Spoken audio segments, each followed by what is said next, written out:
Bonjour, nous sommes en 2014 dans le site de l'Institut Docteur Angélique, dans une série de vidéos consacrées à la théologie mystique. Cette théologie qui étudie comme objet propre l'amour de Dieu, l'amour du prochain, ce qu'on appelle la charité. Et dans cette vidéo, je voudrais aborder quelque chose qui précède la charité. La charité étant un amour d'amitié vécu réciproquement entre Dieu et l'âme, et un amour du prochain à cause de Dieu que l'homme chérit, et donc il chérit les amis, ou plutôt ceux que Dieu aime. Avant que ne se produise cet amour d'amitié, eh bien, il y a des êtres qui sont préparés par Dieu. Je dirais même que tous les êtres sur Terre sont préparés, plus ou moins, je dirais, de manière proche, pour qu'un jour puisse se réaliser, s'ils le veulent, cet amour d'amitié. Il s'agit donc d'une vidéo qui va étudier la préparation à la venue de la charité. Cette doctrine n'est absolument pas nouvelle. En réalité, tout l'Ancien Testament, à travers l'histoire d'un peuple, montre comment, peu à peu, Dieu fait passer l'homme de la plus profonde barbarie à la plus proche préparation à la venue du Christ, en Jean-Baptiste. Ce devenir préparatoire de l'Esprit Saint qui travaille dans le cœur de ceux qui ne connaissent pas encore le Christ a été, je dirais, défini dès le Concile de Trente, à travers toute une 6e session qui regarde ce qui prépare la venue de la grâce. Ce traité est arrivé à l'occasion de l'hérésie d'un certain Martin Luther qui pensait que la grâce venait par la foi seule, le fait de croire que Dieu est bon, de lui faire confiance, était pour lui le sommet de la justification. Il n'y avait rien de plus à avoir. Et donc à cette occasion, l'Église voulant définir que la rédemption devait aller beaucoup plus loin, dans un amour d'amitié réciproque, vécu, coopératif, où l'homme véritablement a des droits sur le cœur de Dieu parce que Dieu les lui donne. Eh bien, l'Église, à cette occasion-là, a défini ce qui préparait de près et de loin ce mystère de ce qu'elle appelle la justification par la grâce. Le Concile Vatican II a continué ce travail à travers Nostra Aetate, un traité qui montre comment les autres religions, les religions non chrétiennes, sont en fait permises par Dieu depuis le début du monde pour préparer le cœur de leurs fidèles à ce qui va accomplir les choses, la venue du Christ qui leur prêchera cet amour d'amitié possible. Donc on peut dire que ce devenir préparatoire est partout présent. Il l'est par image dans le peuple hébreu, il l'est de fait dans les autres religions et dans nos frères non chrétiens, dont on peut observer les états d'âme en fonction de leur proximité par rapport à la connaissance de Dieu. Alors, je voudrais donc décrire ce devenir par lequel tout homme ne passe pas, bien sûr. Il y a des hommes qui sont très proches du Christ dès leur naissance par l'éducation qu'ils reçoivent, parce qu'ils sont par exemple dans une religion très proche du christianisme, comme le soufisme, qui est un islam mystique, qui lit les textes du Christ et qui pense qu'il est possible d'aimer Dieu réellement comme un ami, tout en se disant que ce n'est pas possible, parce que Dieu est grand. Ce sont des vrais musulmans, les soufistes. Il n'empêche qu'un soufiste est beaucoup plus proche de Dieu qu'un homme qui a vécu à l'époque des religions d'Amérique du Sud. Ces religions qui adoraient des dieux horribles, dangereux, qui risquaient à tout moment de détruire le peuple en ne faisant pas tomber la pluie, en brûlant les moissons par un soleil. Et donc il fallait lui offrir des sacrifices, soit des guerriers ennemis qu'on attrapait, et le courage de les attraper faisait que le soleil était content de leur sacrifice. Soit, si ça n'était pas possible, ses propres enfants, ou soi-même comme prêtre. Ces dieux barbares, des empires incas, aztèques, etc., eh bien eux aussi, finalement, il y avait une disposition, mis par le Christ, mis par Dieu, pour préparer de loin ces hommes au salut. Et c'est ce que je voudrais expliquer maintenant. En réalité, lorsqu'on regarde de manière catholique, ça veut dire universelle, en sachant que Dieu promet de proposer à tout homme le salut par le Christ. Tout homme sans exception. Et de le faire avant le jugement dernier. Ça veut dire jusque dans le passage de la mort. Eh bien, en considérant ceci qui est un dogme de la foi, qui est rappelé par exemple dans le Concile Vatican II, Gaudium et Spes 22.5, eh bien je dirais qu'on peut distinguer deux sortes de préparations. Des préparations négatives, ça veut dire par la souffrance, et des préparations positives, ça veut dire par l'acquisition de certaines qualités vraiment positives et qui préparent à la venue du Christ. On peut dire que ces préparations négatives par la souffrance sont comme des vallées en creux. Elles creusent le cœur de l'homme par la misère. Et les préparations positives sont comme des collines. Elles créent vraiment quelque chose de positif que le Christ admire d'ailleurs chez les païens, au point de dire « Celui qui fut guéri de la lèpre, c'est Naaman le Syrien. Ce n'est pas un fils d'Israël. » Ce qui met en rage d'ailleurs les pharisiens qui l'écoutent parce qu'ils pensent qu'eux seuls ont des préparations à la venue du Messie. Pas du tout, tous les hommes. Le texte d'Isaïe qui dit « Toute colline sera abaissée, toute vallée sera élevée, pour faire un chemin plat au Seigneur, afin que le Messie puisse surgir. » Eh bien, ce texte métaphorique, il illustre ces préparations. Et donc, pour le dire, je vais présenter d'abord à travers des religions. Donc reprenons d'abord les religions horribles, les religions négatives, on pourrait même dire les cultes des démons, comme par exemple décrit la Bible dans le culte de Moloch. C'est un culte qui se trouve du côté de la Syrie, ou plutôt de la Phénicie, d'où il serait véritablement originaire, et qui consistait à offrir à un dieu féroce ses enfants, ses bébés en sacrifice. Il était évident que les gens de cette époque-là avaient une relation de terreur par rapport à Dieu. On pourrait dire, là, il n'y a rien de préparatoire pour eux, ils tuent leurs enfants. Eh bien, en fait, cette religion de Moloch ressemble tout à fait à l'état du judaïsme à une certaine époque de Moïse. Alors je vais peut-être choquer, mais il suffit de lire le texte de l'apparition de Dieu sur le mont Sinaï à Moïse et les menaces que Dieu donne au peuple. Si quelqu'un ose mettre son pied sur la montagne sainte, il sera mis à mort. Et la désobéissance est terriblement punie. Ce Dieu est terrible. À un moment donné, il commande que des désobéissants soient empalés pour mourir devant tout le peuple afin de manifester un exemple. C'est bien, dans la Bible, le comportement de Yahvé qui est décrit ainsi. Donc il suffit de donner quelques références et que chacun puisse vérifier. Par exemple, dans le livre des Nombres, chapitre 25-4, Dieu dit à Moïse « Prends tous les chefs du peuple, empale-les face au soleil. » De tels textes, d'ailleurs, ont provoqué au début de l'Église une hérésie. C'est un homme qui disait « Ce Dieu-là ne peut pas être Jésus-Christ. Ce n'est pas possible. C'est forcément un démon. » Il s'agit de l'hérésie de Marcion, et l'Église s'y est opposée en disant « Non, c'est le vrai Dieu. » Le problème, évidemment, c'est que intellectuellement, on n'arrivait pas à comprendre que le doux Jésus, Dieu fait homme, ait pu être le même qui commandait des choses comme cela. Eh bien, en fait, il y avait à l'époque un peuple au cœur dur, extrêmement sauvage, barbare, un peuple génocidaire même. Eh bien, pour le sauver, Dieu se faisait adapter à sa mentalité.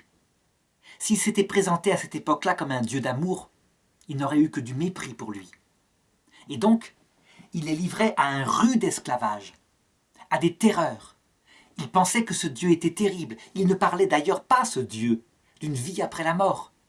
Donc, vaguement, comme réminiscence de païens, le peuple de Moïse pensait qu'il descendrait dans le Shéol, une espèce de lieu de tristesse dans le tombeau, avec les eaux qui pourrissaient en même temps, qu'ils y perdraient leurs souvenirs. Et Dieu ne disait rien, il ne démentait pas. En quoi cette religion-là, cet état superstitieux, écrasant l'homme, qu'on constate actuellement encore chez certains hommes qui sont terrorisés par Dieu, qui pense que Dieu est terrible ou qu'il n'y a pas de Dieu. En quoi cet état-là disposait au salut? Eh bien, c'est simple. En creusant dans l'homme l'expérience de la misère.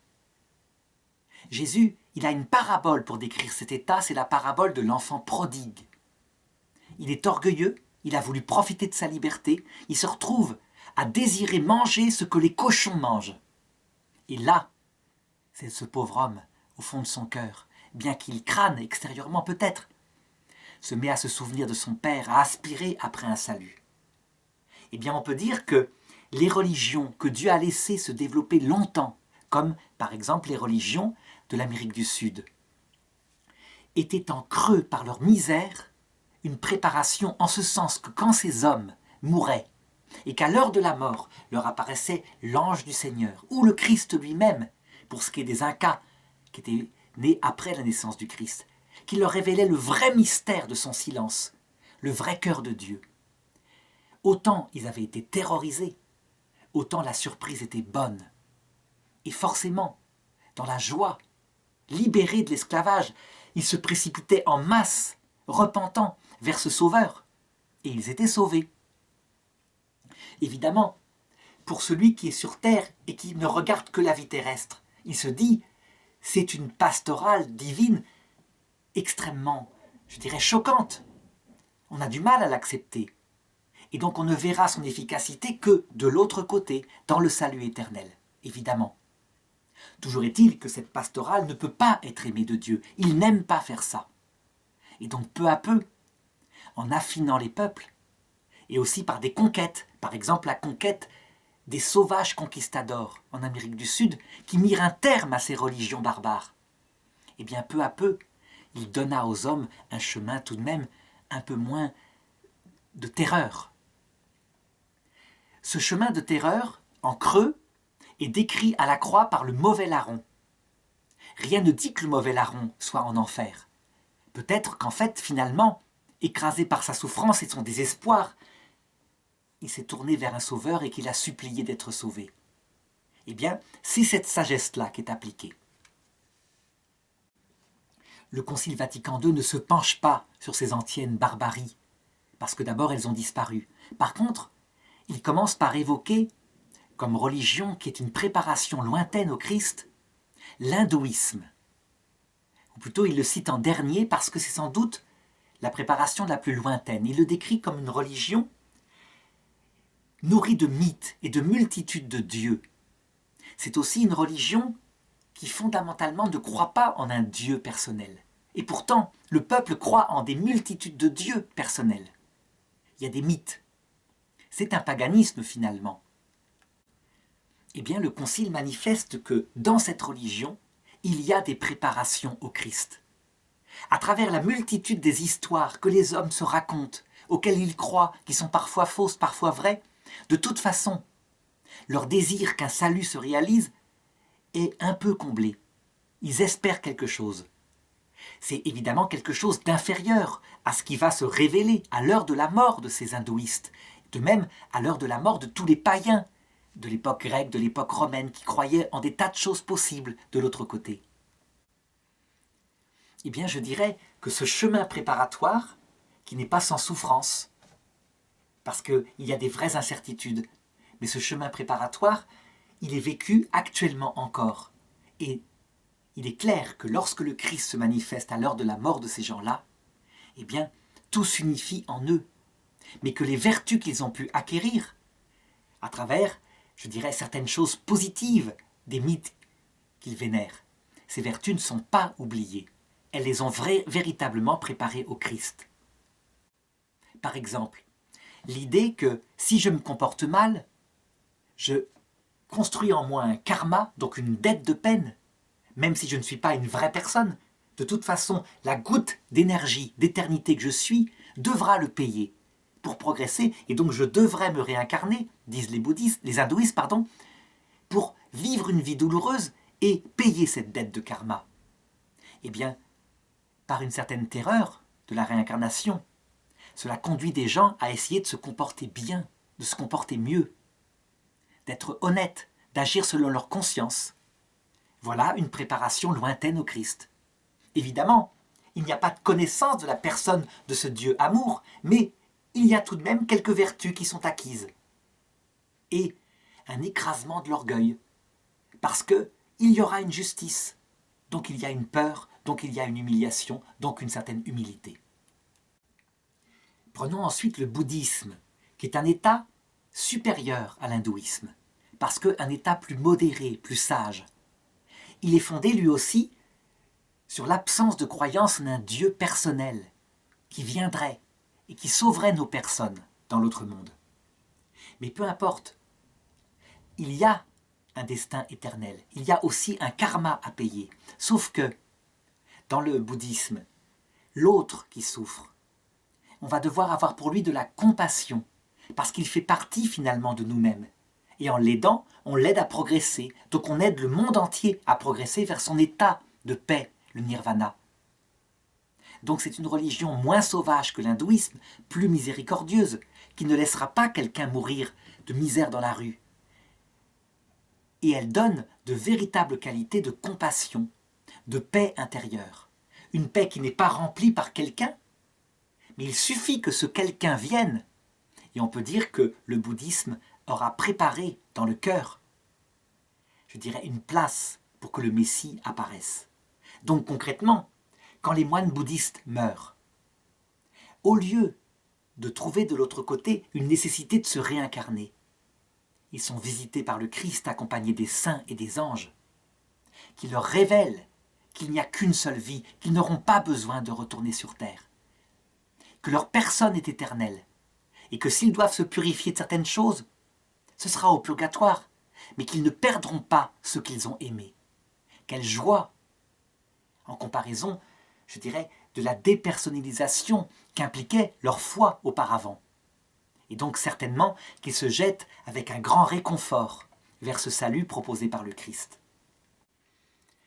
Viennent ensuite d'autres religions qui vont tout d'un coup se mettre à comprendre qu'il y a un vrai Dieu personnel qui existe de l'autre côté, mais qui le connaissent très peu.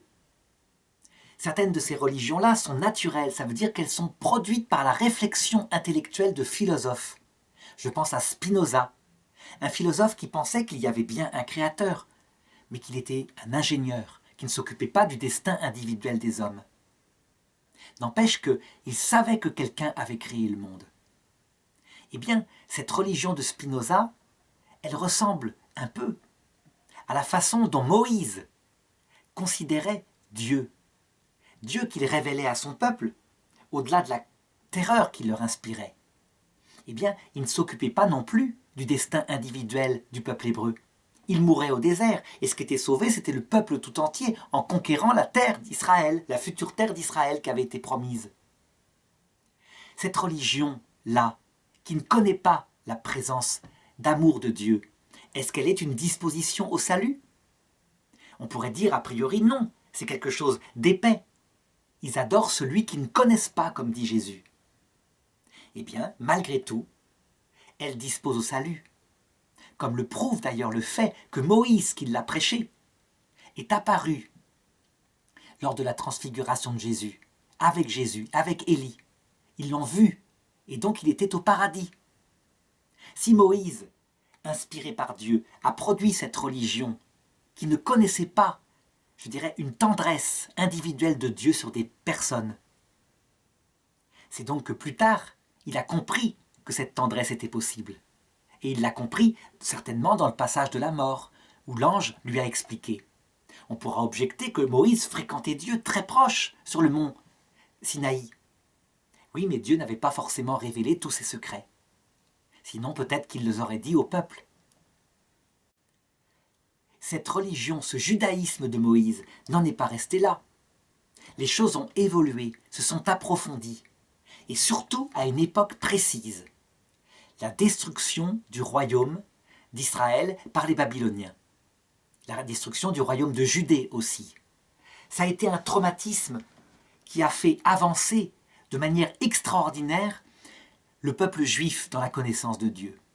Pourquoi ? Parce qu'avant ce traumatisme, la logique de ce peuple était qu'un homme juste et riche est comblé de biens et meurt dans son lit, et qu'un homme pécheur et frappé par le destin finit dans la misère. C'est une superstition, c'est faux. La réalité, c'est que les malheurs frappent les bons comme les mauvais. Or, ce peuple juif va être déporté au moment où il se comporte bien, où un roi, appelé Josias, a fait une grande réforme religieuse, a supprimé les idoles. Et c'est là que tout est détruit. C'est à cette occasion qu'est écrit le livre de Job. Job, un homme juste, qui est frappé par des malheurs qui viennent de Dieu, et il ne comprend pas. Eh bien, on peut dire que cette incompréhension de Job par rapport à Dieu, et dans le livre de Job, Dieu ne s'explique pas. Il ne donne pas à Job les raisons de ses malheurs. Il lui dit « Je suis puissant, je sais ce que je fais confiance. » Et Job, à ce moment-là, se prosterne et dit « Je ne te connaissais pas. » Il est simplement terrorisé par la puissance de Dieu et il décide de lui faire confiance de nouveau. Cette religion présente dans Job, c'est en fait très proche de l'islam actuel. Les musulmans disent « Les malheurs nous frappent parfois, mais c'est un test. Et si on fait confiance à Dieu, sans comprendre ce qu'il nous veut, alors on obtiendra la récompense éternelle. » Et Job l'obtient. Seulement, cette attitude de foi admirable dans l'islam ne permet pas un amour d'amitié réciproque où on connaît les projets de Dieu. Est-ce que cet état du judaïsme et cet état de l'islam disposent au salut qui est cette charité? Réponse, bien sûr que oui. Lorsque le serviteur obéissant arrive à l'heure de la mort et que le Christ paraît, il lui dit, exactement comme dans le texte de l'Évangile, « Tu as été fidèle en peu de choses, serviteur fidèle. Entre dans la joie de ton maître. » Très concrètement, le musulman, qui a été droit, se voit proposer, lui qui se met à la place du serviteur, de s'avancer. Et il se rend compte qu'il est l'épouse, que ça lui est proposé par Dieu. Il ne va pas refuser. Il y a donc bien disposition dans son cœur. Mais ce ne sont que des dispositions. Comme dit Jésus, il adore quelqu'un qu'il ne connaît pas. Il n'est pas encore dans la charité, il n'est pas encore dans le salut. Il est simplement préparé à ce salut par sa religion. Ce judaïsme du livre de Job va encore progresser. Au niveau du livre des Maccabées, il va bien plus loin, non pas dans la relation à Dieu qui reste une relation de serviteur, mais dans la connaissance de Dieu. Je veux dire que dans le livre des Maccabées, les Juifs, cette fois, savent qu'il y a un salut individuel. Ils savent qu'il y a un paradis. Ils savent qu'il y a un purgatoire. C'est nettement dit dans le 2e livre des Maccabées, chapitre 2, je crois. Ils savent qu'il y a un enfer pour celui qui se comporte mal. Donc il y a plusieurs demeures. C'est une avancée énorme. On est loin de l'époque de Moïse, où on croit que ce qui va survivre, c'est le peuple tout entier dans la conquête d'une terre sur terre et que les individus disparaissent, un peu comme les abeilles d'une ruche qui n'ont pas d'importance, la ruche seule ayant de l'importance. S'il y a meilleure connaissance de Dieu et de son projet sur chaque personne, il y a donc amour plus fort de Dieu. Et c'est vrai que les frères Maccabées donnent leur vie pour Dieu et sont persuadés de recevoir une récompense de Dieu. À quel niveau en est cet amour? Il n'est pas encore l'amour de charité. Il n'oserait pas. Il est un amour de serviteur humble, mais un serviteur qui est enthousiasmé par l'espérance d'une récompense. On ne peut pas dire qu'il travaille pour cette récompense en premier, quoi qu'il doit y en avoir bien sûr, mais c'est aussi pour Dieu qu'il travaille. C'est vraiment Dieu qui est aimé pour lui-même, et cette récompense donne de l'espérance. Récompense d'être avec Dieu, bien sûr, dans le sommet du judaïsme de cette époque. Cet amour qui est encore teinté d'une certaine convoitise, une certaine utilité, est-ce qu'il sauve? En lui-même, non. Toujours pareil, le salut c'est un amour d'amitié honnête. C'est-à-dire Dieu est aimé pour lui-même, pas par convoitise. Mais il n'empêche que c'est une disposition très proche. Qu'il suffit que le Messie se révèle à ces hommes qui ont donné leur vie pour leur foi, pour des choses qui sont simplement l'obéissance à leur Dieu, comme ne pas manger de porc puisque Dieu l'a commandé et on lui fait confiance. Il est certain que si ces hommes voient le vrai salut révélé à l'heure de leur mort par l'ange du Seigneur, ils se tournent vers lui.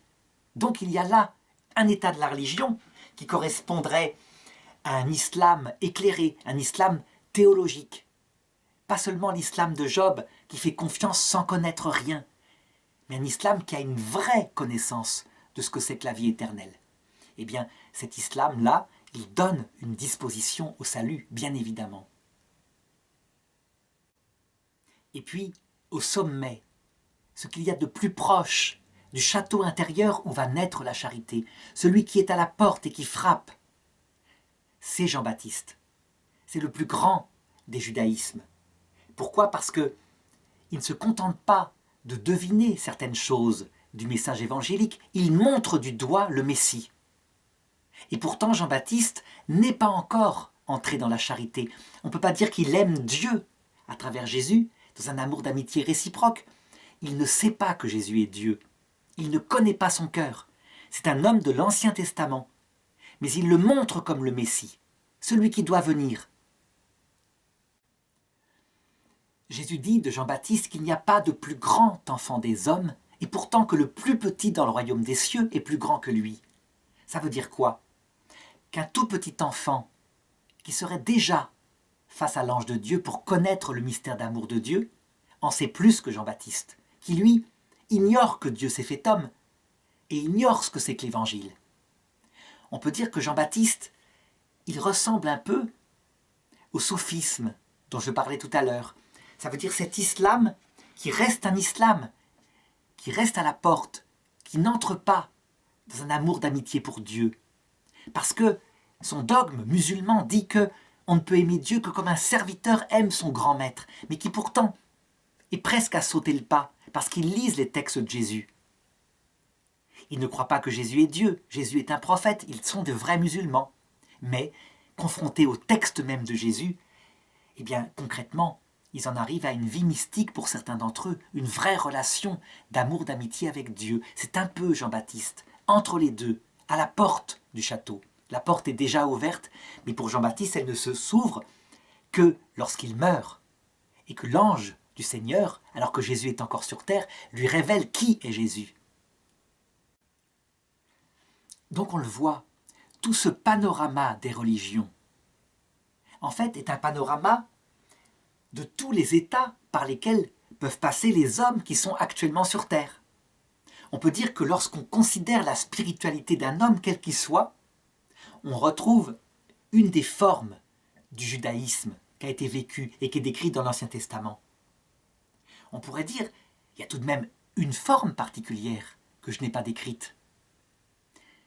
Il y a sans doute, actuellement, dans le monde, je dirais peut-être 1/5 des hommes qui sont athées, qui n'ont ni Dieu terrible, ni diable horrible, ni vie éternelle. Ils ne croient en rien. Ils pensent que tout vient de la matière qui a évolué.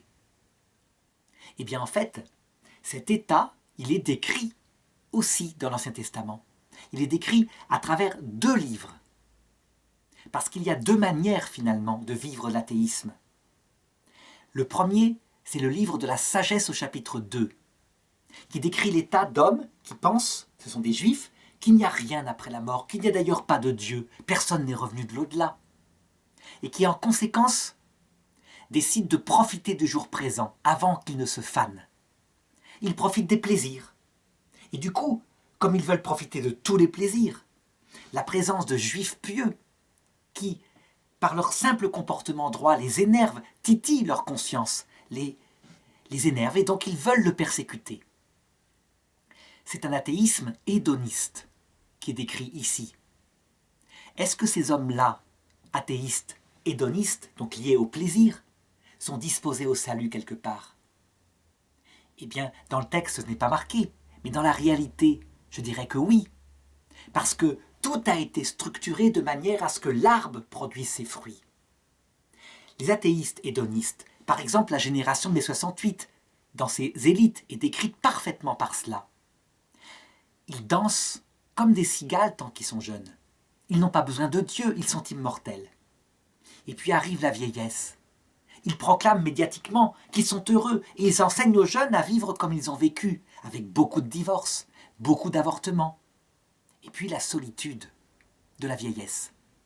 Une solitude qui est cachée très souvent, mais qui, dès qu'on parle avec eux, est révélée sous forme de larmes, d'angoisse. Le livre de la sagesse décrit ces personnes-là entourées de serpents, de spectres morbides. Et ils vont voir des médecins qui eux-mêmes sont atteints du même mal et qui sont incapables de les guérir.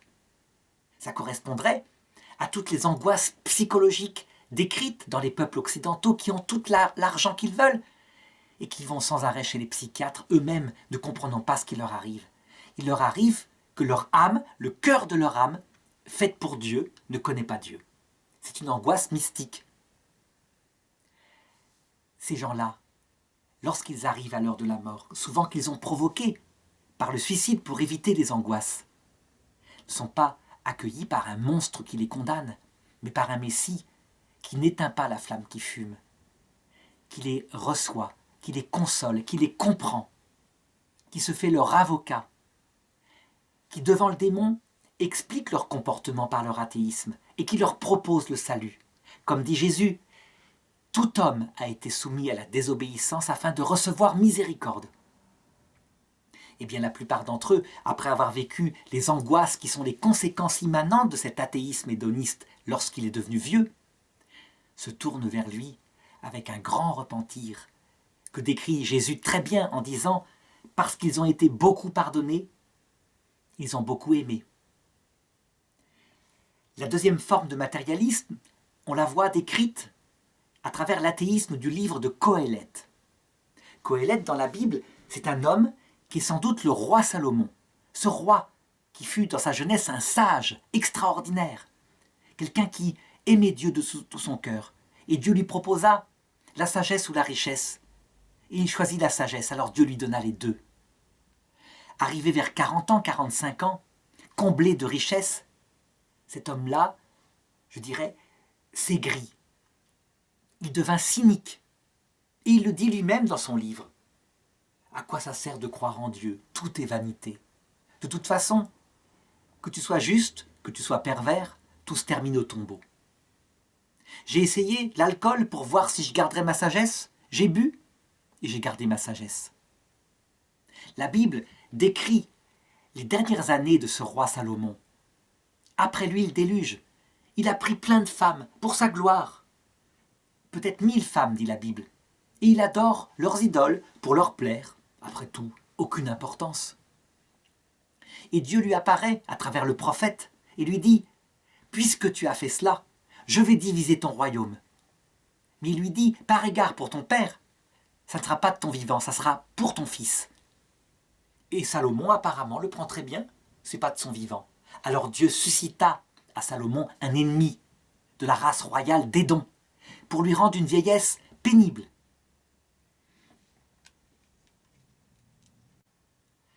Cet athéisme cynique, où tout est vanité, eh bien, on le voit, c'est le comportement de certains athées qui, le plaisir étant lui-même vanité, ont cette mentalité et ne profitent pas du temps présent.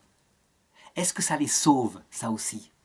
Est-ce qu'il y a une disposition dans cette attitude très, je dirais, très négative? Eh bien, je dirais oui et non. Le cynisme lui-même n'est pas une disposition, de même que la jouissance égoïste que je décrivais avant. Mais les conséquences du cynisme, une sorte de désespoir latent, de vie qui est morte, eh bien, elles vont provoquer une disposition au salut. Ce qui veut dire que lorsque l'ange du Seigneur paraît à Salomon, à Qoéleth, à l'heure de sa mort, et qui lui révèle ses péchés, qui lui montre que tout n'est pas vanité, qu'il y a véritablement un destin éternel, positif, il réveille son âme. Alors, tel que j'ai décrit les choses, on pourrait se dire, c'est un peu angélique, ça veut dire que tout homme sera sauvé. En réalité, pas du tout. Tout ce que j'ai décrit comme disposition, comme travail que Dieu fait sur toutes les âmes pour les conduire au mystère du Christ, le mystère de la charité, tout cela peut être mis en échec par quelqu'un qui, ayant tout vécu, la vie terrestre, le silence de Dieu, le cynisme, l'hédonisme, les religions qui terrorisent, si cet homme arrivant face au Christ à l'heure de la mort, le découvrant dans son mystère de crucifié, tout humble et tout amour, malgré tout ce qu'il a subi, ricane du Christ, se met à se moquer de lui. C'est ça le salut. Mais c'est pas mon lieu. Si cet homme confronté à Lucifer, qui lui présente l'alternative qu'est l'enfer, qui est une forme de paradis pour Lucifer, la liberté exaltée, solitaire, où on fait ce qu'on veut comme on veut. Si cet homme, malgré ce qu'il a vécu, parce que ça n'a eu aucune influence sur lui, parce qu'il s'en contente de cette solitude, se moque du salut proposé par le Christ et choisit de suivre Lucifer pour être un roi de l'enfer, solitaire, alors on ne peut plus rien pour lui. Il y a donc véritablement la possibilité de se damner. Le mauvais larron, Qoéleth, était considéré comme damné par les pères de l'Église. Donc beaucoup de pères de l'Église ont considéré que le roi Salomon était en enfer. C'est une possibilité. Il y a une chose à laquelle Dieu ne peut pas résister, parce qu'il le permet, il laisse, c'est sa sagesse, il pourrait évidemment détruire cet homme-là. C'est ce qu'on appelle le blasphème contre l'Esprit Saint, à savoir la volonté froide, parfaitement lucide, parfaitement maîtrisée d'un homme ou d'un ange qui n'a rien à faire du salut par l'amour et par l'humilité. Un homme qui se tourne vers la liberté égoïste de l'enfer. Voilà, je m'arrête là dans ce portrait, dans ce panel rapide, qui évidemment ne donne que des touches. Chaque individu étant unique, étant à un endroit précis, mais qui peut, je dirais, varier au cours de la journée même. On peut être cynique un matin et être plein d'espérance le soir. L'être humain est complexe. Mais peu importe, ce panel manifeste que sur Terre, tout est utilisé par Dieu, y compris chez ceux qui ne connaissent pas le Christ, pour les conduire au salut. S'il peut abaisser toute colline d'orgueil, élever toute vallée de désespoir, pour en faire un chemin où le Messie paraît et où les hommes se précipitent vers son salut, il le fait. Évidemment, si quelqu'un résiste ultimement à tout ce travail, eh bien, il se damne pour l'éternité. C'est le blasphème contre l'Esprit Saint.